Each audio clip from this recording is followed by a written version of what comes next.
CM గారికి, మన minister గారికి, మన డైరెక్టర్ గారికి మా యొక్క నమస్కారాలు. చాలా చాలా కృతజ్ఞతలు తెలియజేస్తూ, ఎన్నో ఏండ్ల పోరాటంలో మనకిప్పుడు 1 నెల సెలవులు ఇచ్చినందుకు మన గవర్నమెంట్కు, మన డైరెక్టర్ గారికి మా యొక్క నమస్కారాలు, కృతజ్ఞతలు అందరి తరపు నుంచి తెలియజేస్తున్నాను. మాకు 1 నెల సెలవులు ఇస్తూ చాలా ఎండలు గమనిస్తూ గర్భిణీ బాలింతలకు ఫుడ్ ఇస్తూ వాళ్ళు తినడానికి రాలేరు, చిన్నపిల్లల సెంటర్లలో ఉండలేరు, టీచర్ల బాధ చూడలేము అని చెప్పేసి డైరెక్టర్ గారు ఎన్నోసార్లు మా గురించి బాధపడుతూ మేము ఎన్నో రిప్రజెంటేషన్లు ఇచ్చాము, వాటి గురించి మేము అమలు చేపిస్తామని చెప్పేసి డైరెక్టర్ అన్నారు. సీతక్క గారిని కలిస్తే సీతక్క గారు కూడా ఖచ్చితంగా నేను మీకు సెలవులు ఇస్తానని చెప్పారు. అదే మాట మీద మాకు సెలవులు ఇచ్చినందుకు సీతక్క గారికి కూడా మా యొక్క ధన్యవాదాలు.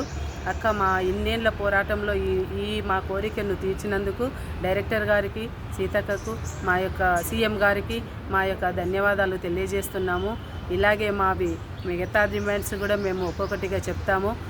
తర్వాత ఇప్పుడైతే మాత్రము అందరూ టీచర్స్ ఎండలకు కష్టపడకుండా టీహెచ్ఆర్లు ఇచ్చేసి 1 నెల సెలవులు తీసుకొని హ్యాపీగా జూన్లో మళ్ళీ మన డ్యూటీలో మన ప్రీ స్కూల్ పిల్లలను జాయిన్ చేసుకుంటూ సక్సెస్ఫుల్గా మన అంగన్వాడీలను చేస్తూ మన తెలంగాణ అంగన్వాడీస్ మొత్తం కూడా చాలా సక్సెస్గా పనిచేస్తూ మన డిమాండ్లను సాధించుకోవాలని అందరికీ టీచర్లకు తెలియజేస్తూ మనందరి తరపు నుంచి మళ్ళీ ఒకసారి మన గవర్నమెంట్కు, మన డైరెక్టర్ గారికి కృతజ్ఞతలు తెలియజేస్తున్నాను. Thank you.